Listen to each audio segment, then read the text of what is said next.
vamos a hablar de todas las propiedades físicas de los cuerpos que se encuentran en nuestro universo.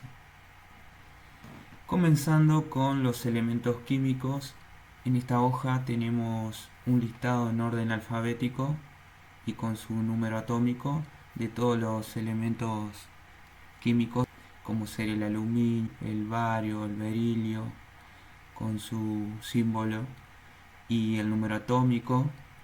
De todos modos, le acerco la tabla periódica de los elementos químicos, donde se ve más en detalle esta hoja.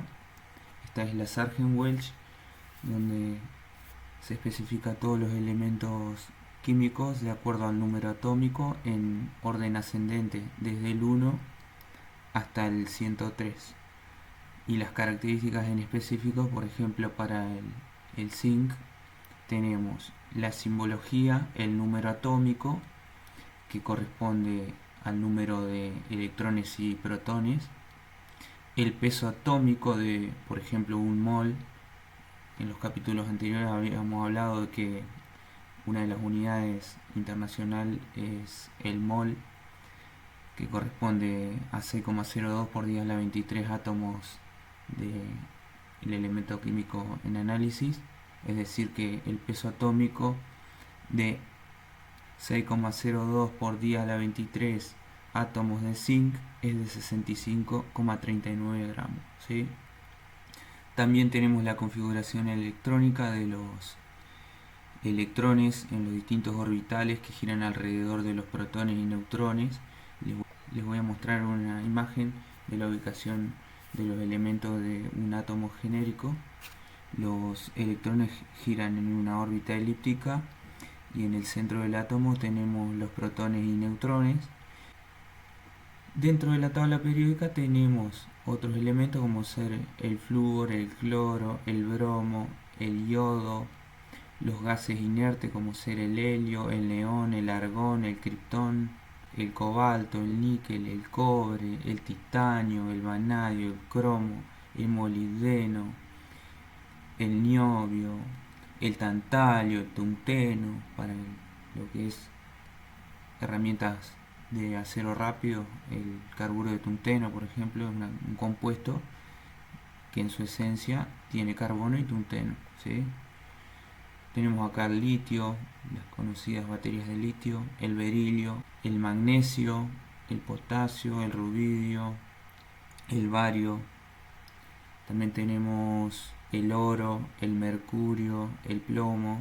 Bueno, siguiendo por aquí con el libro, pasamos a la parte de los compuestos. Habíamos hablado de los elementos de la tabla periódica y cuando ellos se combinan forman compuestos, ¿sí? Dentro de todos los compuestos, este libro va a hablar de compuestos químicos de interés, ¿sí?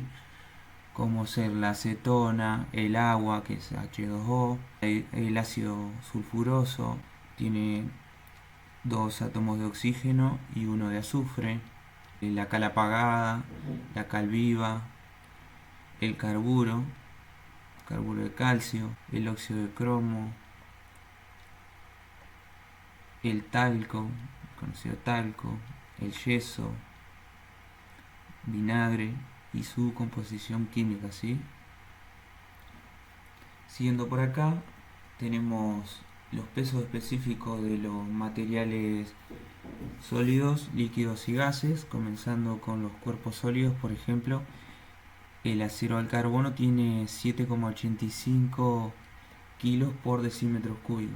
Es decir, que el acero al carbono, si tenemos un metro cúbico de acero, pesarían 7.850 kilos, ¿sí? Otros materiales como ser el aluminio pesa 2,7 kilos por decímetro cúbico, es decir que un metro por un metro por un metro tiene 2.700 kilos, es mucho más liviano. Por ejemplo, la arena, un metro cúbico de arena, hoy en día se ven los bolsones de arena, tienen 1,6 kilogramos por decímetros cúbicos, que es equivalente a 1.600 kilos en un metro cúbico. La harina tiene poco peso específico, son 600 kilos en un metro cúbico. El litio son 530 kilos sobre metros cúbicos, es decir, 0,53 kilos por decímetro cúbico. El uranio, por ejemplo, es un metal pesado y tiene 18.800 kilos en un metro cúbico. Imagínense. Bueno, ahora pasamos a cuerpos líquidos y gaseosos, cuyo peso específico lo vamos a ver. El agua tiene 1 kilo por decímetro cúbico, es decir que en un metro cúbico 1000 kilos. Si pasamos al peso específico de los gases a una temperatura de 0 grados y 760 torr, que sería una atmósfera de presión, siguiendo por acá, vamos a empezar a ver lo que es las propiedades térmicas de los cuerpos, ¿sí? Para un cuerpo sólido como ser el aluminio, funde a los 660 grados. Nosotros en la fábrica tenemos máquinas que funden e inyectan aluminio a presión atmosférica. Hay que levantar la temperatura del mismo a 660 grados, ¿sí? El estaño con solo 230 grados ya funde, ¿sí? El hierro necesita 1540 grados. Ahora pasamos a ver las propiedades térmicas para el caso de los líquidos y luego de los gases, ¿sí? El agua pasa de estado sólido a líquido a una atmósfera y 0 grados, ¿sí? Ustedes sacan de la heladera un hielo, como la temperatura ambiente es mayor a 0 grados normalmente, el agua va a estar en estado líquido, ¿sí? Y va a hervir o va a pasar a vapor cuando alcanza el punto de ebullición a los 100 grados centígrados, ¿sí? Ustedes hierven agua en una olla, cuando alcanza los 100 grados, el agua hierve, es decir que pasa a vapor. ¿No? Algunos cuerpos gaseosos que podemos mencionar, el argón, por ejemplo, menos 189 grados alcanza el punto de fusión. Si hablamos de algunas aleaciones y mezclas, por ejemplo el acero al carbono, funde a los 1480 grados. El aluminio a los 680 grados. El AlSi es una aleación de aluminio con silicio. El bronce al estaño funde a los 950 grados. El vidrio requiere, por ejemplo, de 1200 grados. Una fundición gris, que es un acero con alto contenido de carbono, funde a los 1200 grados. En el capítulo anterior habíamos hablado de lo que es el calor, ¿sí? Y ahora aparece el calor específico a 20 grados de los cuerpos, ¿sí? Sabemos que el calor es igual a la masa por el calor específico por el salto térmico, ¿sí? Teniendo el salto térmico y la masa del cuerpo, buscamos aquí el calor específico, por ejemplo del acero de 0,11, y obtendremos el calor cedido por el cuerpo o recibido dependiendo del salto térmico, ¿sí?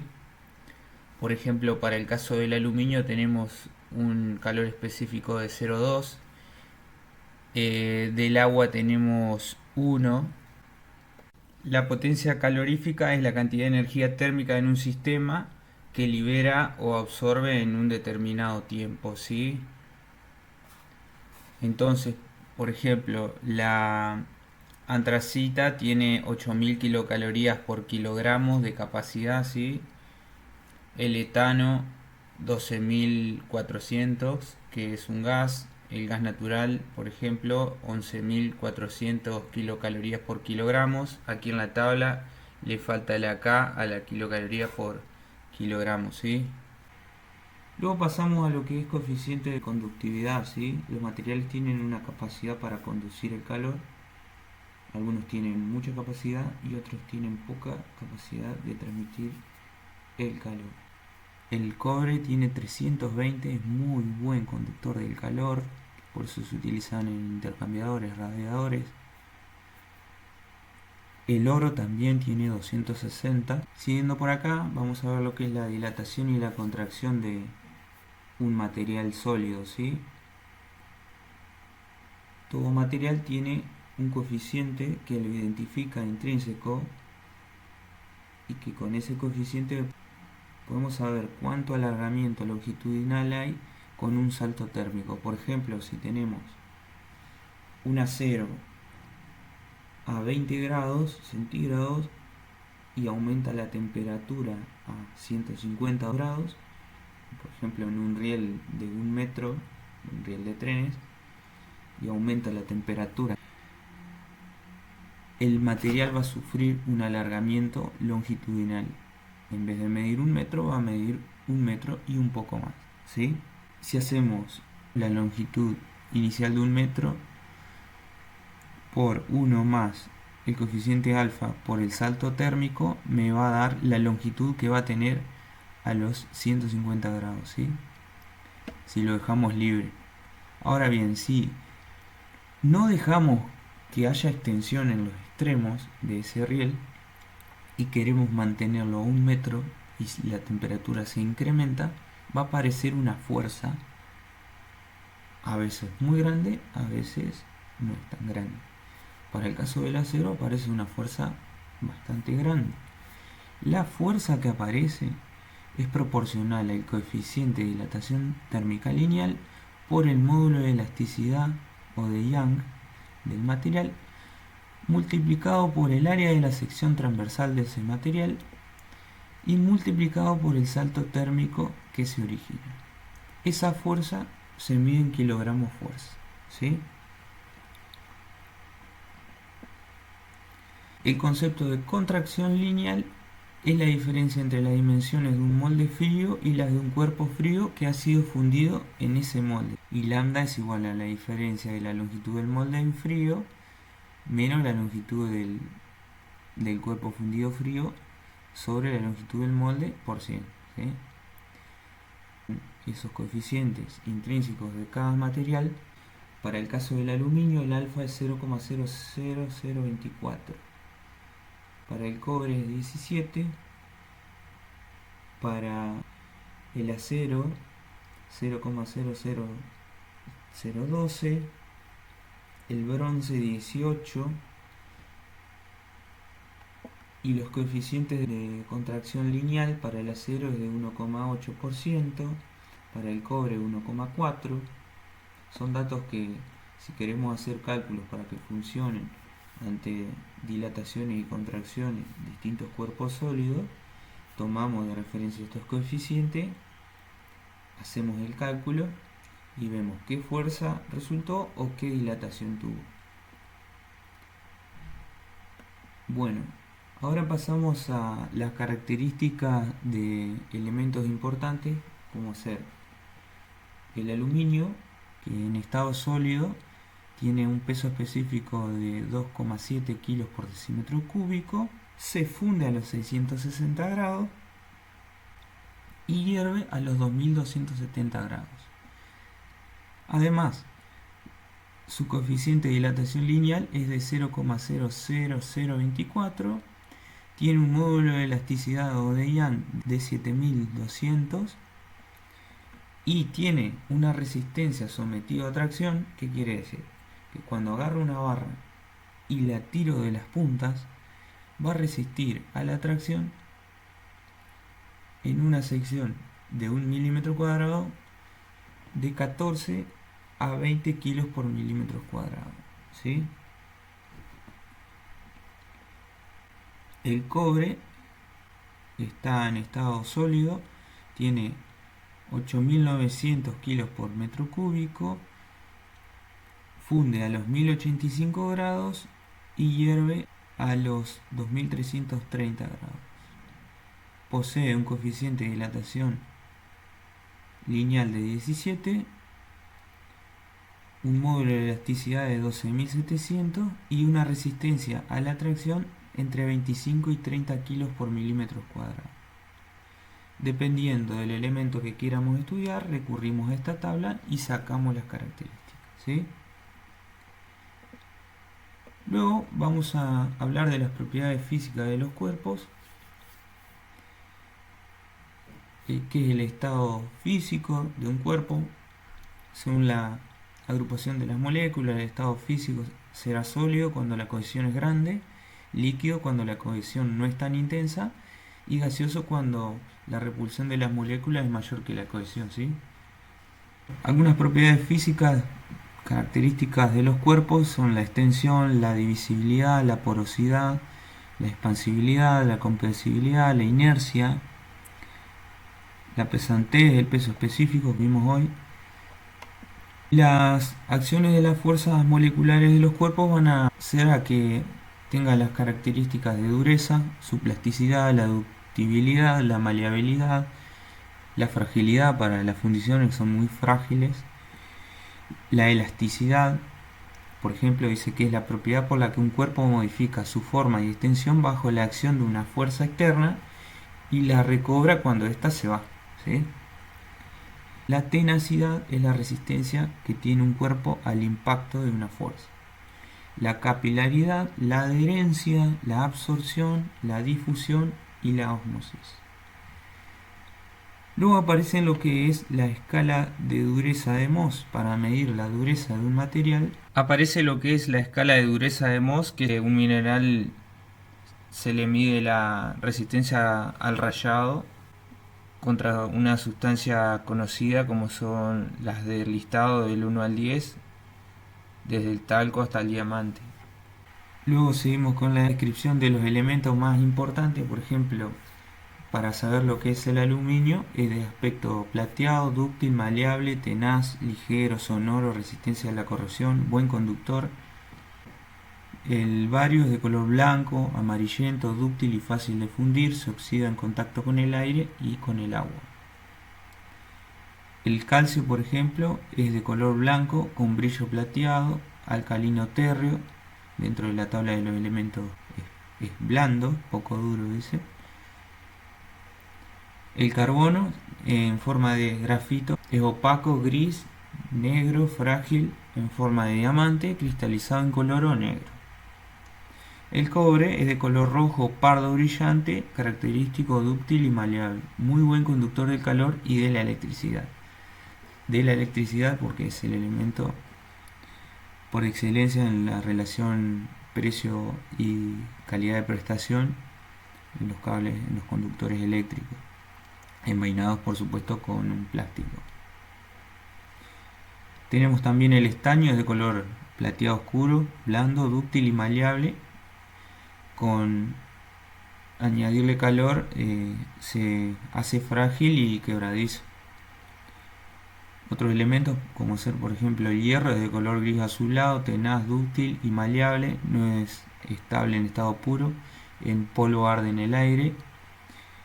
Se obtiene de la magnetita roja, de la limonita, de la siderita, en los altos hornos, ¿sí? En los procesos siderúrgicos. Por ejemplo, en Argentina tenemos un proceso de obtención de los aceros en San Nicolás de los Arroyos.